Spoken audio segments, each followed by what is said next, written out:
तो दोस्तों ये जो अपना वीडियो है दोस्तों, पटवारी का जो एग्जाम है 23 अक्टूबर सेकंड शिफ्ट का जो आपका मैथ का जो कैलकुलेशन जो आपके क्वेश्चंस पूछे हुए हैं उनके बारे में है। तो दोस्तों हम जितने भी क्वेश्चंस हैं 17 क्वेश्चंस पूछे हुए हैं सेकंड शिफ्ट के अंदर, उनको हम सोल्व करेंगे। अगर आपको पहली शिफ्ट का वीडियो भी देखना है तो उस डिस्क्रिप्शन में लिंक होगा, वहाँ जाकर आप देख सकते हैं। और पटवारी के जितने भी पेपर है वो भी आप पूरा जो PDF अगर आप चाहते हैं डाउनलोड करना तो वो भी आप डाउनलोड कर सकते हैं। तो दोस्तों शुरू करते हैं। मेरा नाम है दोस्तों अजय तंवर, मैं हूँ आपका मैथ गुरु अजय। चलिए दोस्तों शुरू करते हैं। पहला जो क्वेश्चन है दोस्तों आपके सामने ये रहा, 48 माइनस 12 इंटू 3 है ना, बोर्ड मास का क्वेश्चन है, बहुत आसान सा है। इसे देखते हैं। तो देखो पहले 12 है वो 3 से गुना होगा, बोर्ड मास का नियम ये कहता है पहले मल्टीप्लाई होगा। तो 48 माइनस 12 इंटू 3, ठीक है, प्लस 9 और 12 माइनस 3 भाग 3। ये पहले ये सोल्व होगा। तो 12 3 कितना होता है 36, तो माइनस के 36 बनेगा। तो 9 प्लस के हैं, ठीक है, तो 48 में से 36 घटेगा तो क्या बचेगा 12। 12 और 9 कितना हो गया 21, हम ऐसा कह सकते हैं, ठीक है। यहाँ देखते हैं पहले भाग सोल्व होगा तो हम भाग करेंगे 3 आएगा, तो 12 में से 3 घटेगा तो क्या आएगा 9 आएगा, ठीक है। अब हम 3 से काटते हैं, 3 7 21, 3 3 9, तो 7/3 है। 1 नंबर जो ऑप्शन है वो इस क्वेश्चन का सही जवाब होगा, ठीक है। आगे बढ़ते हैं नेक्स्ट क्वेश्चन की तरफ। अगला जो क्वेश्चन है ये बहुत आसान सा क्वेश्चन है, तो इनको मैं ज़्यादा दिमाग नहीं लगाऊंगा। अगला क्वेश्चन है, इसमें आपको क्या बताना है, औसत बताना है। औसत का पहले भी स्विफ्ट में एक क्वेश्चन पूछा हुआ था, इसमें भी औसत का एक क्वेश्चन पूछा हुआ है, ठीक है। और वो भी आसान से क्वेश्चन है, ज़्यादा पेचीदा है नहीं। अब हम देखते हैं, देखो इसका जो औसत है वो दे रखा है, एवरेज है वो हमने दे रखा है 52, ठीक है। अब इसे देखते हैं। तो x का जो मान है वो बताना है हमें, ठीक है। तो 52 अपना औसत, तो हर संख्या को 52 लेके आना है। ये कितना ज़्यादा लेके आया, 1 ज़्यादा है। इसके पास कितने ज़्यादा है, हम ऐसा कहेंगे इसके पास है 11 ज़्यादा है। इसके पास हमें पता नहीं है इसके पास कितने कम है, इसके पास 11 कम है, क्योंकि 41 है ना, ये 52 से 11 कम है। ये अपनी कितनी ज़्यादा है, ये हम ऐसा कहेंगे ये जो चीज़ है वो 26 है, वो अपनी क्या है ज़्यादा है। और ये जो 26 है वो 52 से कितना कम है, 26 कम है। अब हम देखते हैं, देखो अब देखो ये 26 प्लस माइनस एक दूसरे से घट गए, ये 11 प्लस माइनस एक दूसरे से घट गए। तो ये अगर 1 ज़्यादा लेके आया है तो इसे 1 कम लेके आना पड़ेगा। तो 52 में से 1 घटा देंगे तो क्या बचेगा 51। तो 51 क्या होगा, इसका औसत होगा। और हम ऐसा कह सकते हैं 51 क्वेश्चन का सही जवाब है, ठीक है। आगे बढ़ते हैं नेक्स्ट क्वेश्चन की तरफ। तो हम इन क्वेश्चनों को इस तरह से ट्रिक से ही करेंगे। अगला क्वेश्चन देखते हैं। नेक्स्ट जो क्वेश्चन है, यदि 53 रुपये की राशि को P Q और R के बीच में बांटा जाता है, तो मैं लिखता हूँ P Q और R। P Q और R 3 तरह के व्यक्ति हैं, इनमें आपको बांटना है 53 रुपये। P Q से 7 रुपये ज़्यादा मिलते हैं, तो और Q को R से 8 रुपये ज़्यादा मिलते हैं, तो हम R को कुछ मान लेते हैं, हम R को X मान लेते हैं, ठीक है। तो इसने कहा इस Q को R से 8 रुपये ज़्यादा मिलते हैं, तो इसका मतलब X से हम 8 ज़्यादा देंगे तो इसे 8 ज़्यादा दे दी इस तरह से।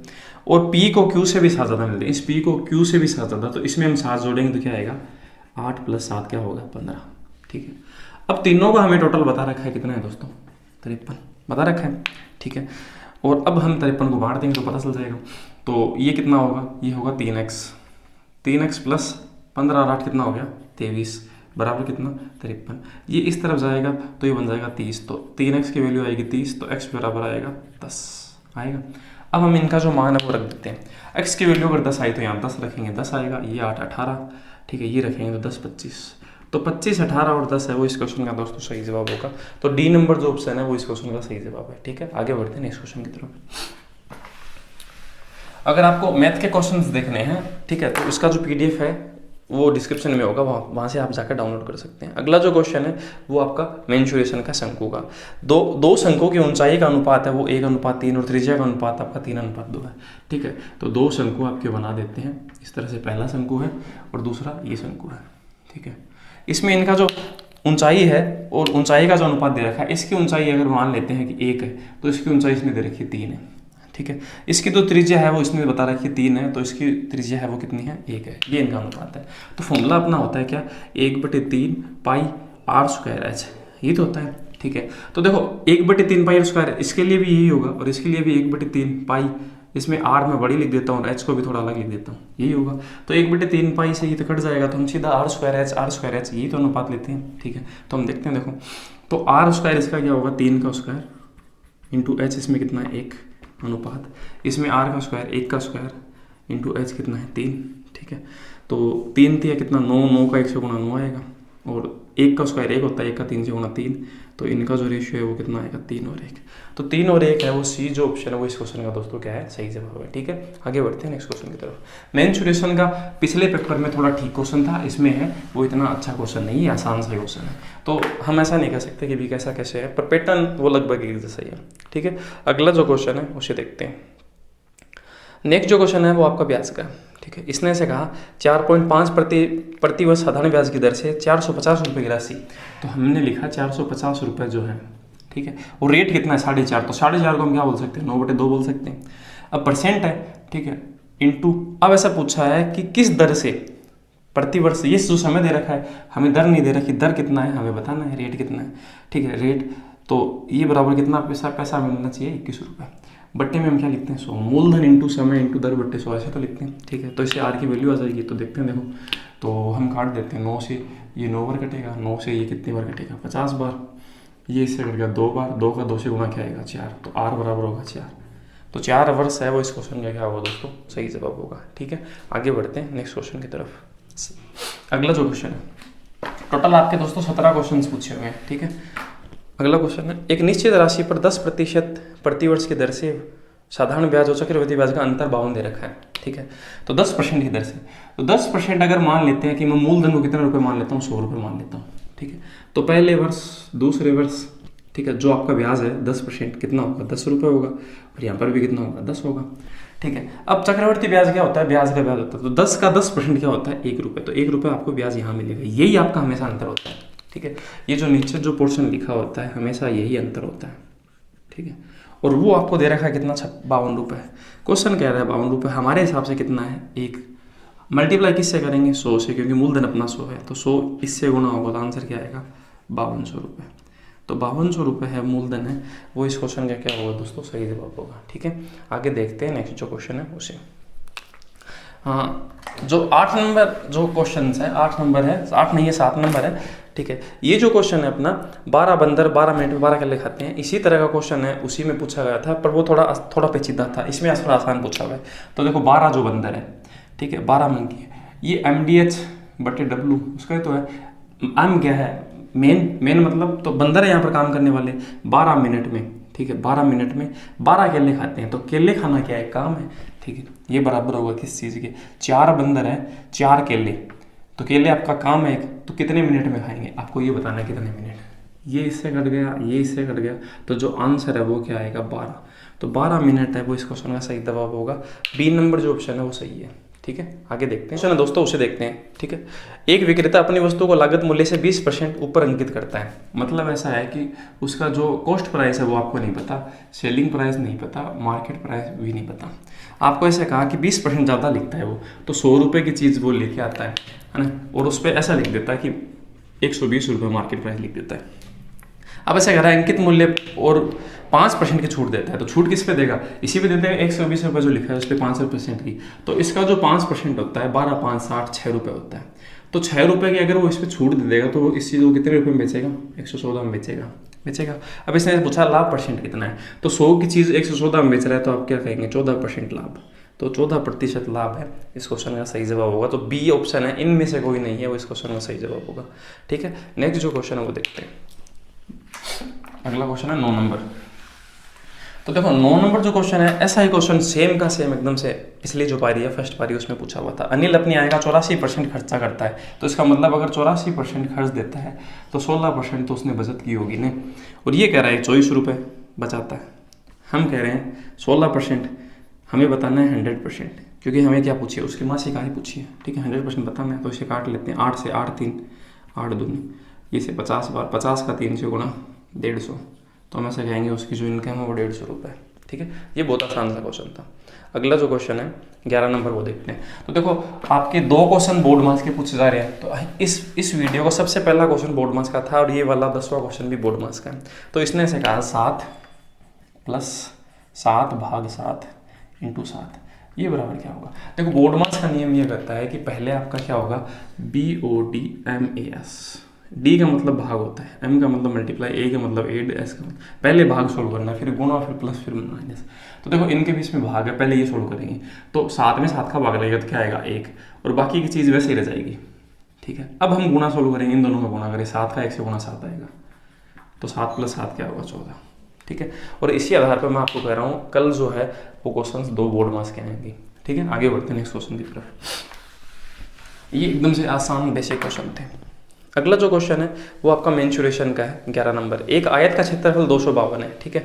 तो आयत का क्षेत्रफल है 252 है, इसका मतलब ये जो एरिया है वो 252 सेंटीमीटर स्क्वायर है। अब आपको उसकी लंबाई चौड़ाई का अनुपात 9:7 है, तो आपको अनुपात दे रखा है, ये 9 है, ये 7 है। तो आपको बताना उनका जो परिमाप है, परिमाप चारों तरफ का माप होता है। तो देखो आयत का जो फॉर्मूला होता है वो क्या होता है, लंबाई इंटू चौड़ाई। तो लंबाई हमें 9x है, भाई अनुपात है तो इसलिए हम x मानेंगे ना। 9x × 7x बराबर क्या दे रखा है 252, ठीक है। अब इसे हम सोल्व करते हैं। 9 7 कितना होता है 63, 63 को इससे काटेंगे तो कितनी बार, 4 बार कटेगा। तो हम ऐसे कहेंगे x² बराबर 4, तो x की वैल्यू कितनी आएगी दोस्तों 2 आएगी।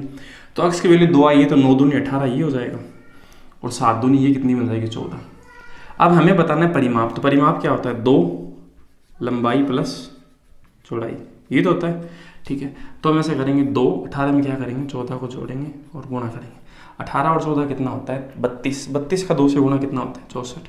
तो हम ऐसा कहेंगे 64 जो है सी नंबर जो ऑप्शन है वो इस क्वेश्चन का दोस्तों सही जवाब होगा, ठीक है। आगे बढ़ते हैं इस क्वेश्चन की तरफ। अगला जो क्वेश्चन है उसमें भी थोड़ी कैलकुलेशन है, पर हम इसको जल्दी कर देंगे। एक नगर की जनसंख्या 5% बढ़ती है, वर्तमान जनसंख्या 74,970 है, 74,970 है, ठीक है। ये क्या है 5% बढ़ती है, तो देखो 5% का मतलब दोस्तों क्या होता है 1/20 होता है। इसका मतलब जो चीज़ 20 है वो क्या बन जाएगी 21 बन जाएगी हर साल, 20 में 1 बढ़ना है ना, ठीक है। तो 2 वर्ष पूर्व कितनी थी ये पूछा है, तो इसका मतलब ये जो जनसंख्या है ना वो अब की है, तो 2 साल पहले की पूछा है, तो मतलब ये 21 बार हुई है, हमें बताना है क्या है 20 बार बतानी है 2 बार, सही है।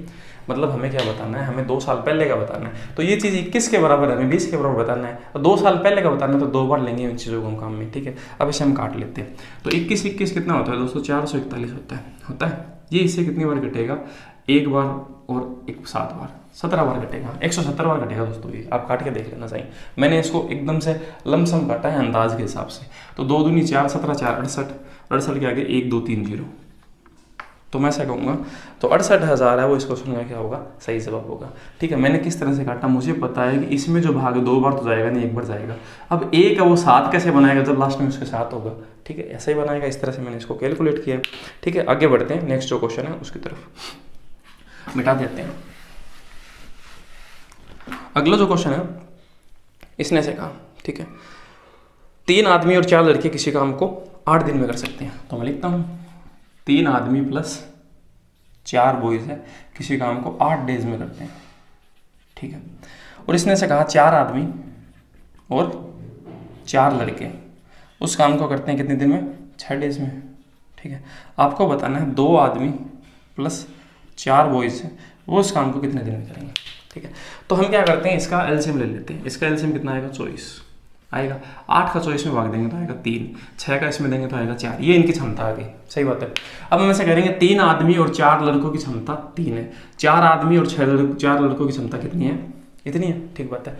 अब हम देखो अगर इसमें से हम ऐसा देखें, इसमें से अगर हम इस चीज़ में से कॉमन निकाल लें 4, तो हम ऐसे कहेंगे 4 आदमी और लड़कों की क्षमता अगर 4 है तो मैं इसको इससे काट दूं तो क्षमता कितनी आएगी दोस्तों 1 आएगी। मैं ऐसा कह सकता हूँ 1 आदमी और 1 बच्चे की क्षमता 1 है, ठीक है। अब मैं क्या करता हूँ इसको कितने से गुणा करता हूँ, मैं इसको करता हूँ 3 से गुणा, ठीक है। तो अगर मैं जैसे इसे 3 से गुणा करता हूँ तो ये 1 का 3 गुणा क्या होता है 3 बन जाएगा, ठीक है। तो 3 आदमी बन जाएंगे और बच्चे भी कितने बन जाएंगे 3 बन जाएंगे। तो इनकी जो क्षमता है देखो 3 बच्चों की और 3 आदमी की उतनी है, ठीक है। तो इसका मतलब बच्चों की क्षमता 0 है। अगर आप इस चीज़ को ऐसा नहीं समझ रहे हैं तो मैं देखो इसको मिटा देता हूँ, आप इस चीज़ को ऐसा समझ लें। आदमी की क्षमता अगर मैं 1 मानता हूँ, मेन की क्षमता यहाँ पर आएगी 1 और बच्चे की क्षमता आएगी 0। क्यों आएगी, क्योंकि देखो आदमी है वो उसकी 1 क्षमता मानता हूँ तो उसने 3 काम किया तो उसकी कैपेसिटी 3 है, और 4 आदमी ने 1 काम करता है तो आदमी की कैपेसिटी कितनी है 4 है। तो इसका मतलब बच्चे ने क्या किया, बच्चे ने कोई काम नहीं किया, सही बात है ना, बच्चे ने आपका कोई काम नहीं किया। क्योंकि देखो यहाँ पर आदमी है और 4 बच्चे हैं, यहाँ पर 4 बच्चे 4 बच्चे, ठीक है। अब एक बात बताओ 3 आदमी से 3 दिनों में जो चीज़ हुई 3 कैपेसिटी है तो 4 आदमी की 4 हुई, तो इस वजह से बच्चों की तो कोई कैपेसिटी है ही नहीं, 0 कैपेसिटी है, तो इसमें बच्चों की कैपेसिटी 0 होगी, ठीक है। अब हम देखते हैं देखो इस क्वेश्चन को कैसे करेंगे।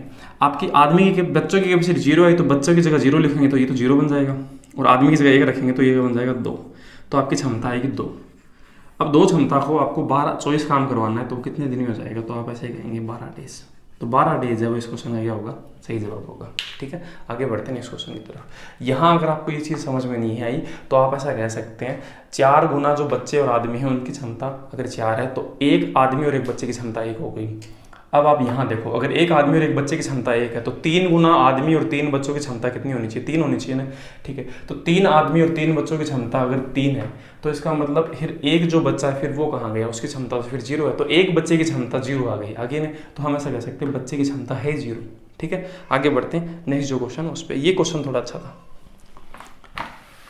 15 नंबर जो क्वेश्चन है इसका उसे देखते हैं। हाँ, इसमें बताना है कि इनका जो औसत है वो क्या होगा। तो हम क्या करते हैं, देखो इनके जो आखिरी अंक है ना वो जोड़ लेते हैं। तो इनके जो आखिरी अंक है वो संख्या कितनी, 1 2 3 4 5 6 7 8, इसमें 8 का भाग लगेगा। ठीक है, तो इसका जो आखिरी अंक है वो देखते हैं, 0 8 6 14, 14 और 0 14 और 8 22, 22 और 9 31, 31 और 1 32, 32 और 6 कितना हो गया 38, लास्ट में 8 आएगा। अब यहाँ पर देखो आपका यहाँ पर जो लास्ट का जो ऑप्शन सी नंबर जो ऑप्शन है ना 476, वो इस क्वेश्चन का सही जवाब हो सकता है, क्योंकि 8 का 6 से गुना 48 तभी 8 आता है, और कैसे आ भी नहीं सकता। ठीक है, तो मैं इसको पूरा कैलकुलेट नहीं करूँगा, पूरा कैलकुलेट करके करोगे ना तो इन सब का जोड़ करना है और उसमें 8 का भाग देना है, वही आंसर होगा। और मैं कह रहा हूँ 476 इस क्वेश्चन में क्या होगा, सही जवाब होगा। ठीक है, आगे बढ़ते हैं नेक्स्ट क्वेश्चन की तरफ। अगला जो क्वेश्चन है मेंसुरेशन का, उसे देखते हैं। एक आयताकार पानी की टंकी 8 मीटर ऊंची, 6 मीटर लंबी और 2.5 मीटर चौड़ी है, तो इसकी धारता बतानी है। तो फॉर्मूला क्या होता है, LBH, लंबाई इंटू चौड़ाई इंटू ऊंचाई, ये तो है आयतन है ना। तो 8 इंटू 6 इंटू 2.5 को गुना करना है। ठीक है, तो 25 6 150, 15 आएगा, 15 का 8 से गुना क्या आएगा। ठीक है, 8 इंटू 6 इंटू है ना 2.5। अब आप देखो कैसे भी गुना कर दो कोई फर्क नहीं पड़ेगा। 25 से कितना होता है 150 होता है, 15 बोल दो आप। ठीक है, 15 8 कितना होता है 120। ठीक है, अब जिस ऑप्शन में 120 है वो सही जवाब है। अब देखो सभी ऑप्शन में तो ऐसा है नहीं भाई, सब ऑप्शन में ऐसा होता तो हम इसको सेंटीमीटर को मीटर में चेंज करते हैं, मीटर को उसमें चेंज करते हैं ना, हमें कोई मतलब ही नहीं। हम ऐसा कहेंगे 120 जिस ऑप्शन में वो सही जवाब है। 120 सिर्फ एक ही ऑप्शन में है, ए नंबर में, इसी वजह से मीटर सेंटीमीटर को चेंज नहीं कर रहा। ठीक है, आगे बढ़ते हैं नेक्स्ट जो और आखिरी नहीं सेकेंड लास्ट जो क्वेश्चन है उस पर। हाँ, इसने ऐसे कहा यदि किसी संख्या का 200% 90 है। ठीक है, तो हम ऐसे एक संख्या लेते हैं, उसका जो 200% है वो बराबर क्या है 90 है। तो हम x पहले फाइंड करेंगे कितना होगा। तो 200% जब हटेगा तो नीचे 100 लिखा जाएगा, ये इससे घट गया 2 बार, 2 इसमें भाग लगेगा तो x की वैल्यू आएगी 45। इसका मतलब वो संख्या आ गई 45। अब आपको ऐसा कहा उसका 80% कितना होगा। ठीक है, तो हम इसका 80% बता देंगे। तो इसका जो 80% है 45 का वो हमें बताना है। तो 45 इंटू 80% का मतलब होता है 4/5 हिस्सा। 80/100 करोगे काटोगे यही आएगा 9 को 4 से गुना करेंगे क्या आएगा 36 इस क्वेश्चन में क्या होगा सही जवाब होगा। अब हम देखते हैं दोस्तों इस जो पटवारी के जो एग्जाम्स के मैथ के क्वेश्चन है उसका आखिरी और सबसे खतरनाक है जो क्वेश्चन उसे हम देखते हैं। ये थोड़ा सा विवादित हो सकता है क्योंकि इसमें जो मान है वो सही से नहीं आ रहे, फिर भी मैं आपको बता देता हूँ है ना। मेरे हिसाब से आंसर ये होना चाहिए। अब देखते हैं, देखो एक विक्रेता एक ट्रांजिस्टर को 846 रुपये में विक्रय करता है। इसका मतलब 846 रुपये में उसका सेल्स प्राइस है ना, ये उसका सेलिंग प्राइस है 846 रुपये, और उस पर 20% का लाभ अर्जित करता है। तो इसका मतलब ये जो चीज़ है वो 120 के बराबर है, 100 के बराबर हमें उसका कॉस्ट प्राइस मिल जाएगा। तो हम इसको काटते हैं 12 7 84। ठीक है, फिर 0 आएगा, फिर 12 5 60, तो ये 705 रुपये है ना उसका कॉस्ट प्राइस आएगा। ठीक है, अब हम आगे देखते हैं। अब दूसरा इसने ऐसे कहा कि 966 रुपये में एक दूसरा बेचता है, उसको क्या है कि 4% हानि उठाता है। तो इसका मतलब ये चीज़ 96 के बराबर है, 100 के बराबर क्या होगा 966 में हम 96 का भाग देंगे ना, तो 96 का 96 एक बार भाग जाएगा, फिर शेष बच गया अपना 6। तो ये जो है देखो हम इस चीज़ को इस तरह से भाग देंगे, इस तरह से 96 का, तो इसमें जो भाग है वो अपने पास कितनी बार जाता है 10 बार। तो 10 का अगर हम 100 से गुना करेंगे तो वो कितनी बार भाग चला जाएगा 100 बार। 1000 बार चला जाएगा तो 1000 तो आपके पास कम से कम आएंगे। ठीक है, अब हम देखते हैं 6 में अगर 96 का भाग दें तो ये कितनी बार भाग जाएगा, 6 में अगर 96 का भाग दें तो 16 बार जाएगा। ठीक है, तो 1/16 की जो वैल्यू होती है ना वो अपने पास कितनी होती है, वो होती है 6.25, ये होती है 6.25 होती है। तो इस तरह से मैंने इसको कैलकुलेट किया है, तो ये होगा 1006.25। ठीक है, अब हम देखते हैं हमारा ये कॉस्ट प्राइस और ये कॉस्ट, दोनों कॉस्ट प्राइस को अगर हम जोड़ देते हैं तो ये कितना बनेगा, ये बनेगा अपने पास 0.25, और तो मैं 0.25 इनको मैं पूरा कैलकुलेट नहीं करूँगा, मैं इसे कैलकुलेट कर लेता हूँ। ठीक है, मैं इसको 1005 समझ लेता हूँ। लगभग में ले लेता हूँ और इसको ले लेता हूँ, ठीक है। तो ये कितना बनेगा, ये बनेगा लगभग अपना 705 है और ये 1005 है, तो ये बनेगा अपने पास 1705, ये बनेगा। तो इस मान को मैं लगभग 1700 के लगभग समझ लेता हूँ, ठीक है, ताकि कैलकुलेट करने में कोई दिक्कत ना हो। अब हम देखते हैं इन जो मान है इनका वैल्यू है वो कितना है, इनका जो कॉस्ट जो सेलिंग प्राइस है टोटल उनका कितना है, हम जोड़ते हैं 6 और 6, 12 का 2 हासिल 1 6 और 4 10 और 1 11 हासिल 1 9 और 1 10 18, ये 1812 हो रहा है, ठीक है। तो हम इसे क्या समझ लेते हैं, हम इसे 1800 समझ लेते हैं लगभग में। तो 1800 की 1700 की चीज़ हमने 1800 में बेच दी, तो हम ऐसे कहेंगे 100 रुपये का हमें फ़ायदा हो रहा है। कितने पे, हम ऐसे कहेंगे 1700 पे। तो 100% पे इसका जो फ़ायदा है वो कितना होगा, ठीक है। तो इसमें हम 17 का भाग देंगे, तो 17 5 कितना होता है 85, फिर बचेगा 15/17, ठीक है। तो लगभग प्रतिशत इतना जो लाभ है वो इस क्वेश्चन का सही जवाब होगा। तो हम ऐसा कह सकते हैं 5 सही 16/17% है, सी नंबर जो ऑप्शन है वो इस क्वेश्चन का सही जवाब होगा, ठीक है। अब ये जो अपना वीडियो है पूरा हमने टोटल जो 17 क्वेश्चन है वो कंप्लीट किए हैं, ठीक है। ये वाला क्वेश्चन मुझे डाउट में लग सकता है, ये वाला क्वेश्चन डाउट हो सकता है, ठीक है, पर मेरे हिसाब से मैंने जो आंसर बताया वो आपको बता दिया। अब बाकी के जो वीडियो है अगर आप देखना चाहते हैं तो हमारे चैनल को सब्सक्राइब कीजिए, आपको हर इसी तरह का कंटेंट हमें मिलेगा। तो मिलते हैं दोस्तों अगली वीडियो में, थैंक यू। फोन का खत्म हो गया, हो गया कि तेरा पेन जी बन गया सगला।